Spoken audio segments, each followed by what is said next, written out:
Bakristo bavandimwe, turacyari mu byishimo bya Pasika yacu Yezu Kristo yazutse, nibyo koko, kandi turabahamya bo kubihamya. Yazutse, azukira mu mitima yacu, tugaragaze kandi tubimenyetso by'izuka rye. Dusangire rero amasomo Kiliziya y'umubyeyi wacu yateguriye kuri uyu munsi wa mbere. Isomo rya mbere, isomo ryo mu gitabo cy'ibyakozwe n'intumwa. Ku munsi wa Pentekosti, Petero ahagararanye na ba 11 arangurura ijwi agira ati: bantu bo muri Yudeya, namwe mwese abatuye Yerusalemu, nimumenye neza ibingibi kandi mutege amatwi amagambo yanjye. Yezu w'i Nazareti, uwo muntu Imana yemeje muri mwe, imukoresha ibitangaza, ibikorwa n'ibimenyetso bikomeye rwagati muri mwe, nk'uko mubizi ubwanyu.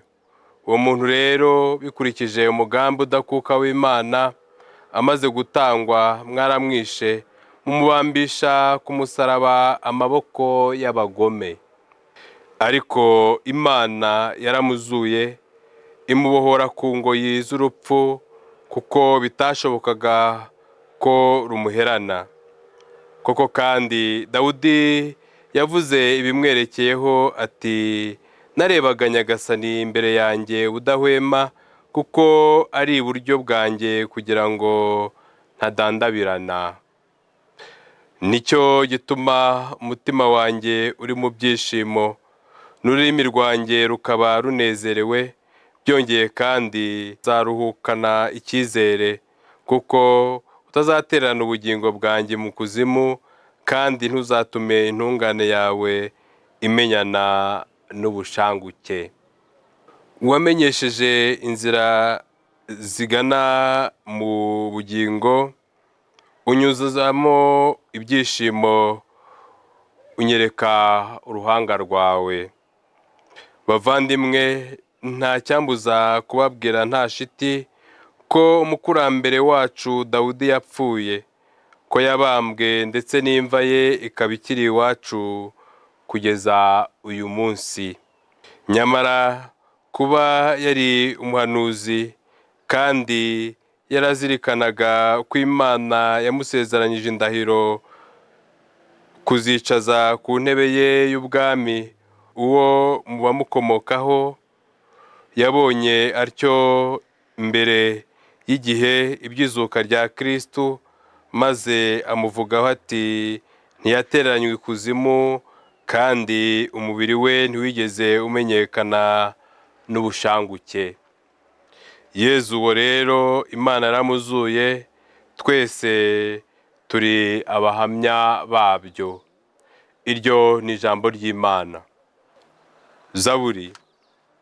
Mana yanjye, unyiragirire, kuko ari wowe buhungiro bwanjye. Mana yanjye, unyiragirire, kuko ari wowe buhungiro bwanjye.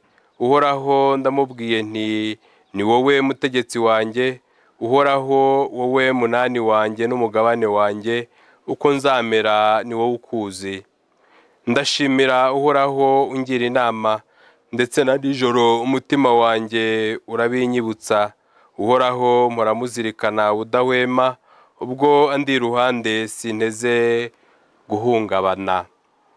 Nicyo gituma umutima wanjye unezerewe, amagara yanjye akamererwa neza, n'umubiri wanjye ukadendeza mu ituze, kuko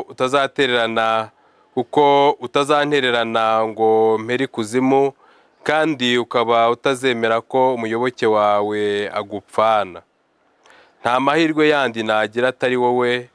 Uzamenyesha inzira y'ubugingo, hafi yawe niho haba umunezero usendereye, iburyo bwawe hakaba umudabagiro udashira. Nyagasani Yezu nabane namwe. Amagambo yo mu Ivanjiri ntagatifu uko yanditswe na Matayo.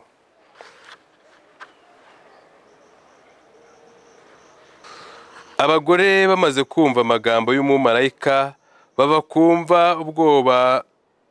kumva bafite ubwoba buvanze n'ibyishimo byinshi, bihutira kubwira abigishwa be iyo nkuru. nibwo Yezu ahuye nabo ati nimugire amahoro. Baramwegera bahobera ibirenge bye bamupfukamye imbere. Nuko Yezu arababwira ati mwitinya, ahubwo nimugende mubwire abavandimwe banjye bajye mu Galileya, niho bazambonera. Abagore bakiri mu nzira, bamwe mu bazamu baza mu murwa kumenyesha abatware b'abaherezabitambo ibyari byabaye byose. Nibwo bateraniye hamwe n'abakuru b'umuryango, nuko bajya inama.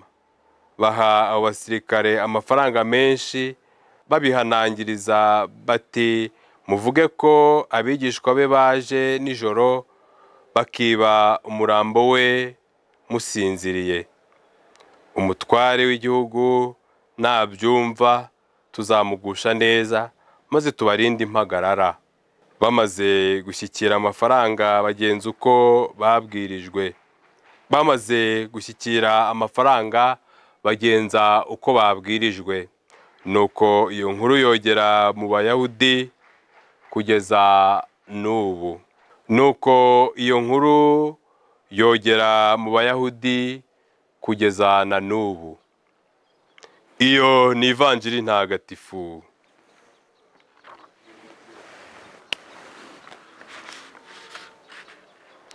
Bakristo bavandimwe, amasomo matagatifu yo muri iki gihe cya Pasika aradushishikariza kuba abahamya ko Yezu yazutse kandi ari muzima.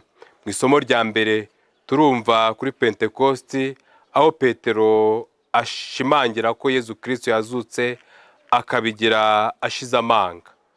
Yezu koko yakoze ibitangaza, ibikorwa n'ibimenyetso bikomeye, kandi na n'ubu aracyabikora. Turi abahamya bo kubihamya. Imana yaramuzuye, nituba abahamya bo kubihamya, twemeza abandi. Yezu atumenyesha inzira zigana mu bugingo, atwuzuzamo ibyishimo kandi akadukomereza ukwemera n'amizero. Ivanjiri iratwibutsa ko Yezu wazutse icyo aha abamubonye ari amahoro. Nimugire amahoro. Nta yindi ndamutso yatuza umutima, nta yindi ndamutso yatera ibyishimo iruta iyo kuba twakifurizwa amahoro. Imana nayo itwifuriza amahoro. Yezu Kristo mu rukundo yadukunze, mu kuzuka kwe nta kindi yaduha usibye amahoro. Amahoro meza, amahoro y'ukuri, amahoro atangwa nawe wenyine. Yezu rero arasaba kudatinya kumwamamazanya ibyishimo. Yezu rero arasaba kudatinya kwamamazanya ibyishimo izuka rye. Natwe twishimire ko Yezu Kristo yazutse, tugire ubutwari nk'ubwa Petero bwo gufasha abantu kumenya urukundo Yezu Kristo yadukunze, bidukure mu bujiji, bidukure mu cyaha, maze duhore iteka twishimiye kuba abana be bakiriye umukiro, abana bakunzwe n'Imana, abana bakunzwe urukundo ruhebuje. Ubwoba rero ni umwanzi w'ubuhamya tugomba gutanga. Akenshi turitinya, akenshi dutinya amaso y'abantu, maze tukabura ubutwari bwo guhamya dushize amanga ko Kristo ari muzima, ko yatsinze icyaha n'urupfu, kandi ko natwe twatsinze muri we. Abatware b'abaherezabitambo babwiwe ibyari byabaye byose, ariko aho kwemera barushaho kunangira imitima, bafata icyemezo cyo gusibanganya ukuri, bafata icyemezo cyo kugura ukuri. Natwe dushobora kugwa mu mutego nk'uwo, tugashukwa cyangwa se tugashukika, ugasanga dutaye inshingano zacu zo guhamya Kristo kubw'inyungu zacu, tukavuga ibinyoma, tugahamya ibinyoma. Uyu munsi twumve ko tudakwiye kuba nk'aba bantu bashaka gusibanganya ibimenyetso, bashaka kugaragaza ko izuka rya Kristo ritabayeho.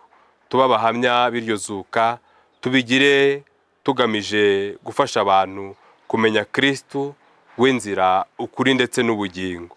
Dusabe Kristo wazutse aduha amahoro, adutera ibyishimo, atumara ubwoba, maze tube abahamya bahamye b'izuka rye, bemera kandi bakemeza abandi, abahamya bafata iya mbere mu kubwira bose ibyabaye bitarimo uburiganya nk'ubwo aba bazamu bashatse kugaragaza, kuko batarebye ubunyangamugayo ngo barebe ikibi ngo bakirinde, bemere urupfu n'izuka bya Kristo, maze bahitamo kugura ukuri, ariko ntibyabujije ko Yezu yatsinze kandi twe tubyemera.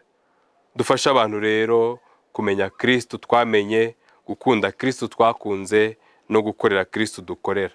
Nyagasani Yezu nabane namwe, ushobora byose kandi akaba na nyirimpuhwe, nabaho umugisha, abarinda bakomeza biteho, abaha amahoro. Imana Data na Mwana na Roho Mutagatifu. Amen.